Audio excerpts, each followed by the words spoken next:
hancur, hancur, hancur gara-gara lisan. Banyak orang yang hidupnya hancur, banyak orang yang tidak disukai, bahkan dia bisa memasukkan dirinya ke neraka karena lisannya. Bahkan sebaliknya juga, orang bisa diridhoi oleh Allah, orang bisa disukai oleh orang, bahkan dirinya bisa menjadikan ahli surga karena lisannya.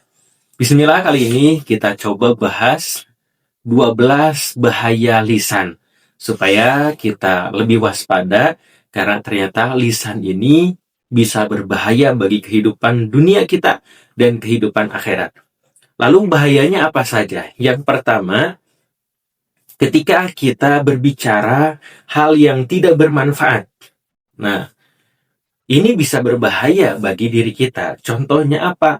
Contohnya hal yang tidak bermanfaat ini, kita banyak ngomong, kita banyak bicara, tapi membuat diri kita terlihat mungkin bodoh, terlihat mungkin tidak bijaksana, bahkan karena hal yang tidak bermanfaat sehingga lisan kita ini tidak menjadikan kebaikan bagi diri kita. Dan itu sebenarnya berbahaya karena kita mengucapkan sesuatu tapi tidak ada manfaatnya. Lalu yang kedua, bahaya kalau ternyata kita berbicara tapi membicarakan kebatilan, membicarakan kemaksiatan. Ini banyak sekali di antara kita mungkin banyak fenomena ketika itu bagaimana dia berbicara, membicarakan kelemahan orang lain. Dia membicarakan bagaimana kejelekan orang lain. Dia ngobrolin di mana tempat perjudian, gimana ngobrolin di mana tempat pelacuran, dia ngobrolin bagaimana ada orang yang dihinakannya kayak gini, kayak gini, kayak gini. Sehingga itu dia ngobrol panjang menceritakan kemaksiatan, dosa, tentang kebatilan, maka bagaimana itu adalah yang bisa membahayakan dirinya.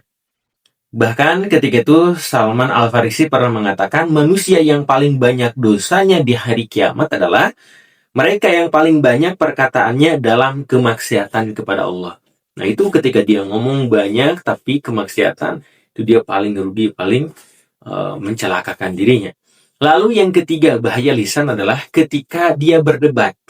Nah, berdebatnya yang di sini yang artinya adalah berdebat untuk menunjukkan dirinya hebat, berdebat untuk menunjukkan kesombongan, kepintaran, itu dia bisa membahayakan dirinya. Itu penyakit lisan, dia menghinakan orang lain, dia mengejek orang lain, dan dia berdebat bukan untuk masalah ilmu, bukan untuk masalah manfaat diskusi, tapi dia berdebat untuk bagaimana kesombongan dirinya. Ini bisa menjadikan bagaimana kebahayaan ke dalam dirinya, kehidupannya, bahkan bisa kehancuran. Lalu yang keempat yaitu bahaya ketika lisannya yaitu menantang orang lain.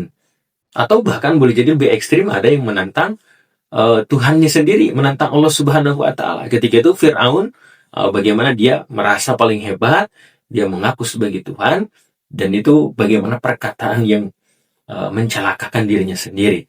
Atau mungkin boleh jadi ada pejabat, dia menantang rakyatnya, dia menantang siapapun itu, dia merasa dengan kehebatannya, dengan punya jabatannya, dengan popularitasnya, dia tantang orang lain, dan itu menghancurkan dirinya sendiri, dan itu membinasakan dirinya sendiri.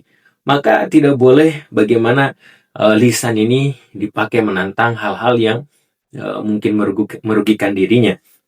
Sebagaimana firman Allah dalam hadis qudsi, sesungguhnya manusia yang paling dibenci oleh Allah adalah penantang yang paling keras. Apalagi ketika misalkan didakwahi, diberikan nasihat, lalu dia malah menantang seperti kaum-kaum ketika itu, kalaulah kalian benar, maka turunkan azab, maka silahkanlah datangkan bagaimana mungkin boleh jadi azab dari Allah Subhanahu wa Ta'ala. Itu kaum-kaum ketika itu menantang, maka Allah ada yang kirimkan bagaimana hujan, ada yang badai, petir, maka bagaimana pembalasan bagi orang-orang yang menantang ketika itu.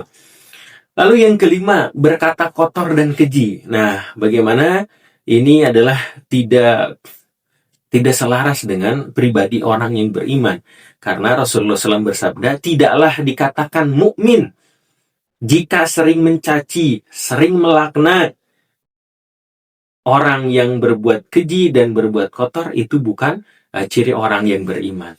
Maka bagaimana seharusnya? Ya, bagaimana ini adalah suatu hal yang tidak sangat baik sekali ketika dia berkata kotor, berkata keji, dan itu bahaya lisan yang bisa menghancurkan dirinya.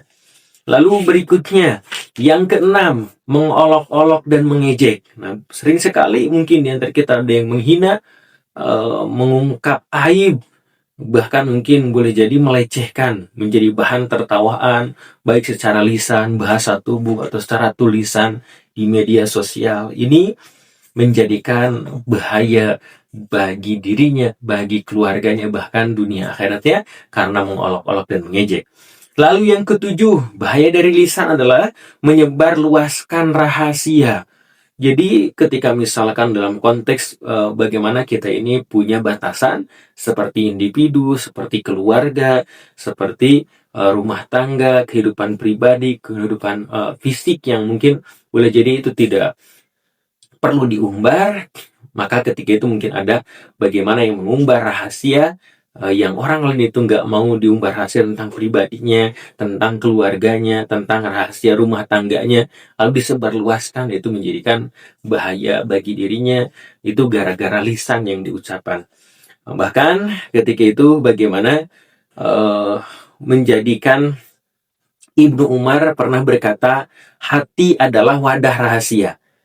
Nah, dua bibir adalah penutupnya, lisan adalah kuncinya, maka hendaklah setiap orang menjaga rahasianya. Jadi, misalkan ada rahasia, ada obrolan yang memang nggak boleh disebarluaskan, maka hati ini menjadi bagaimana wadahnya, dan ditahan dengan lisan, nggak boleh disampaikan kepada orang lain. Lalu yang kedelapan, bahaya daripada lisan, yaitu janji palsu. Nah, janji palsu ini bagaimana banyak sekali mungkin barangkali yang mengucapkan hal-hal yang berjanji, dan bahkan tidaklah bagaimana orang yang berbohong, yang dia berjanji palsu, tidak menepati janjinya, maka ini masuk orang dikategorikan orang munafik. Jadi orang munafik itu, dia kalau berbicara itu berdusta, kalau dia berjanji itu bagaimana tidak ditepati, kalau dikasih amanah, maka ia berkhianat. Maka itu adalah bagaimana dengan janji palsu, itu banyak merugikan. Contoh misalkan seorang pejabat, aku berjanji nanti kayak gini, nanti berjanji bangunkan jalan, bangunkan fasilitas, segala macam. Kalau dia berbohong, itu berbahaya bagi kehidupan dirinya, keluarganya, bahkan bisa jadi kehidupan dunia akhiratnya. Lalu yang kesembilan, yaitu berdusta dalam ucapan dan sumpah. Jadi banyak orang yang misalkan berkata sumpah demi Allah gitu, tapi dia berdusta. Itu bahaya bagi dirinya, bahkan bagaimana bisa menjadikan dirinya itu celaka dunia akhirat. Dia bersumpah dengan atas nama Allah, tapi berbohong. Nah, lalu yang ke-10 yaitu gosip atau gibah. Nah, bahaya lisan ketika kita ngobrol nggak kerasa, ngomongin gitu kan, itu kan bagaimana berbahaya. Bahkan dari gibah ini bisa diumpamakan sebagai memakan daripada bangkai saudaranya sendiri gitu ya. Itu yang bagaimana diibaratkan supaya kita jijik, supaya kita benci, untuk tidak mengomongkan bagaimana orang lain. Dan yang ke-11 yaitu adu domba.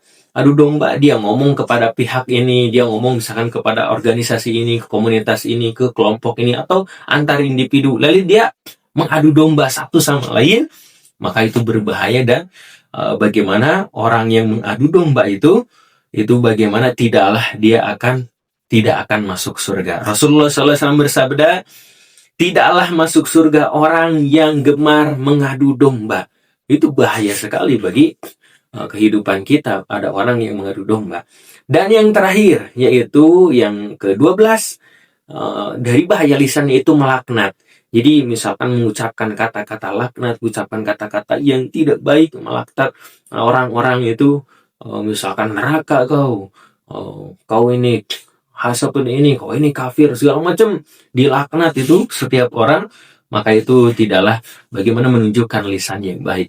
Banyak sekali bahaya daripada lisan yang subhanallah, mudah-mudahan Allah senantiasa menjaga bagaimana lisan ini agar senantiasa selalu mengatakan hal yang bermanfaat, selalu dibasahi dengan zikir, selalu menimbulkan kedamaian, kebaikan dunia dan juga akhirat. Jika Ibunda punya tanggapan seputar inspirasi kali ini, boleh ditulis di kolom komentar dan bantu like, share, dan subscribe. Barakallahu fikum. Oh iya, kami punya program Safari Dakwah bagi Anda yang memiliki masjid, majlis taklim, sekolah, dan lain sebagainya, berkesempatan untuk mengadakan kegiatan parenting, kajian Islam, seminar, dan lain sebagainya. Dan juga kami memiliki produk buku-buku terbaik seputar parenting Islami dan juga kelas online tiap bulannya. Ayo Bunda segera dapatkan, hubungi admin.